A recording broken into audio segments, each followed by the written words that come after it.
Hey, Woody, obviously, top of the first, you're like, this is ideal, perfect start, right? And then things did not go well, at least from a pitching and defense standpoint from there on.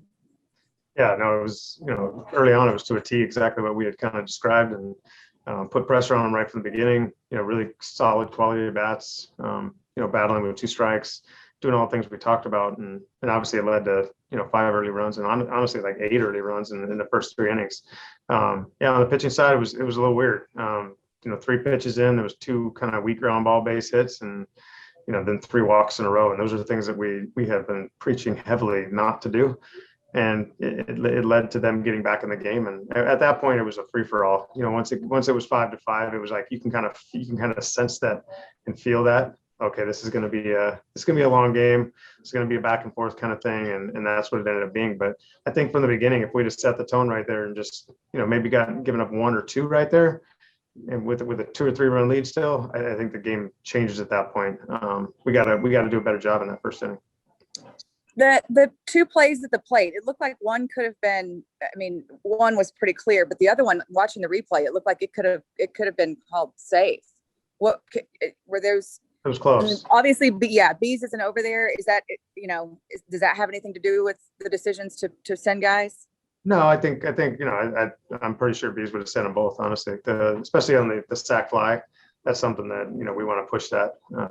The second out's going to be made in the air. We're going to try that every time. The other one, it was an aggressive send, and that's something that we preach on the offensive side, running the bases, and they would expect to be sent there. It was close. We almost challenged it. I think we don't think it would have been overturned, but it was really, really close. And then finally, the errors defensively, do you chalk those up to, first day, or are you surprised that those happen? Because it's only the first day, I'll say it is the first day. After today, if it happens again, then I'll give you a different answer. But like I said, weird things happen on opening day, and there's a lot of things obviously we need to improve on after today. But today was a weird day. I don't know if it happens again and we continue to walk guys and pitch around the strike zone instead of in it, then obviously it's something that we're going to have to thoroughly address. Thanks, Woody. Okay, let's go to Evan. Hey, you just described it as a free-for-all once it got to 5-5, and that's a great way to describe it. But is there a way to describe like kind of how energy changes? You come out and you've got 5 runs before they've recorded a second out, and then you look up and it is gone. How does that change the energy? It changed everything. I think anybody that's been around the game, you just feel it, you sense it. Now, obviously, we did a good job. We got the lead back, and we had a 3-run lead 2 innings later. So we battled. We continue to have quality at bats, and we continue to apply pressure on them. And we left the bases loaded a few times, and so the game was kind of in our hands at that point.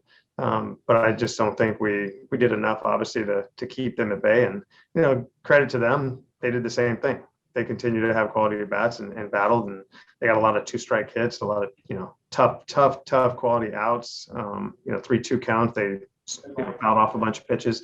They did a good job, but we got to do a better job of continuing to attack the strike zone, especially on the pitching side. In the 7th or 8th, when Leody came up there with runners on base, that's a situation where he struck out already 3 times. Is there any thought in your mind, like, we've got to evaluate him, we've got to see him in this kind of situation? Or do you think, could we go to Guzman? And I know you're already out of center fielders because White's in at DH, but what's your decision there?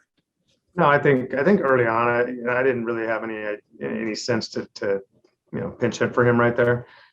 There was some other moves that Guzzi made sense for, more for right-handed hitters. But Leo's a switch hitter. Like, he obviously handles the bat okay. And he had a tough day today. It's baseball, right? I'm not going to, go by. If something is really bad and I see it, then I'll definitely maybe make an adjustment at that point. But I'm not going to pinch hit for a kid in game 1 just because he has, a couple tough at-bats. Okay. Thanks, Woody. Go to Levi. Chris, you touched on this a little bit, but how do you, it's one game, right? It's the first game, but almost two completely different stories. You've got an offense that had good at bats that hit almost 500 with runners in scoring position. Super encouraging. A pitching staff that did not do super great today.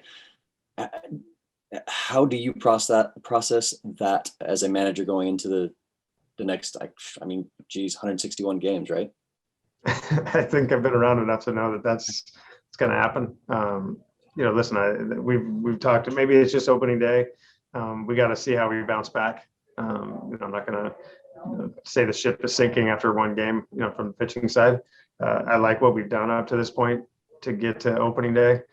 Today didn't work out great for us. Clearly, maybe it was first game jitters. I don't know. I don't know what to chalk it up to, but typically those guys, throw the ball in the strike zone, and we got to do better next time. That's the only thing I can say.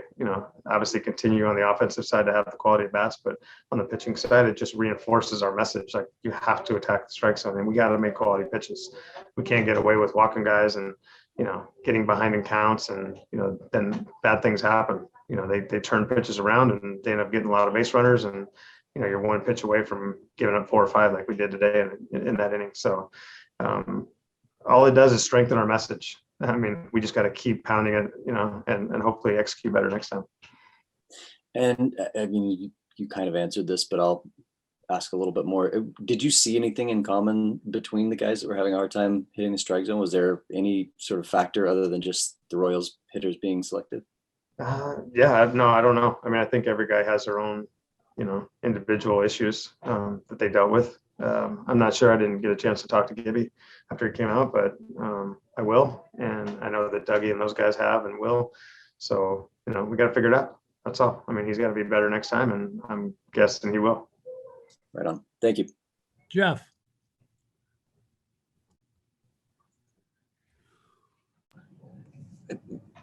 You've been in baseball a long time. But can you think of a game like that one where not opening day? No. Yeah, go ahead. No, it isn't. It's something that obviously I don't really want to remember too much of, but obviously we got to learn from it. But yeah, I don't remember a 4.5 hour, 14-10, football score type game where it's, a lot of deep counts. It seemed like every count was 3-2.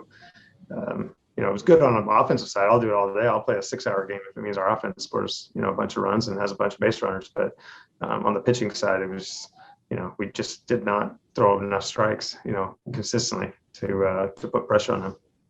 You guys scored all those runs without a home run. That's an encouraging sign. It is encouraging. Absolutely. Yeah. Joey didn't hit a grand slam or somebody, it wasn't one swing. It was honestly just the consistency of the bats. Like I said, we did strike out a lot. Towards the end, we got, I wouldn't say a loose, but, the guys were making pretty good pitches and we faced some good stuff. But early on, we did exactly what we talked about, stay to the middle of the field, a lot of line drives. Shoot off of Keller. We had, I don't know how many line drives to the center, right center, right-handed batters. And that's exactly what we talked about doing. So we just got to do that every game. We can apply the same pressure every game. We might not score 10, but it's the same mentality and we just cannot let up.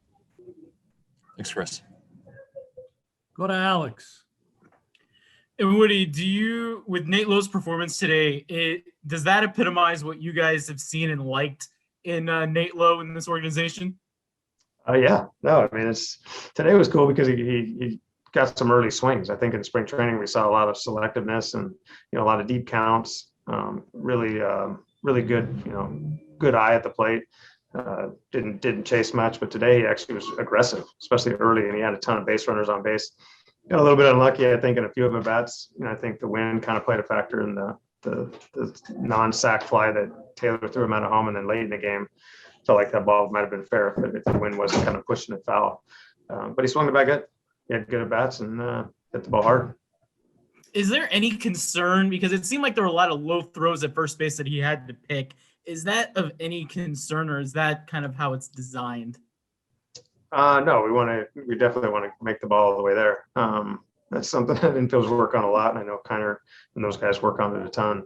I don't know if it's just the cold air and can't really feel the ball. They've been out there a long time.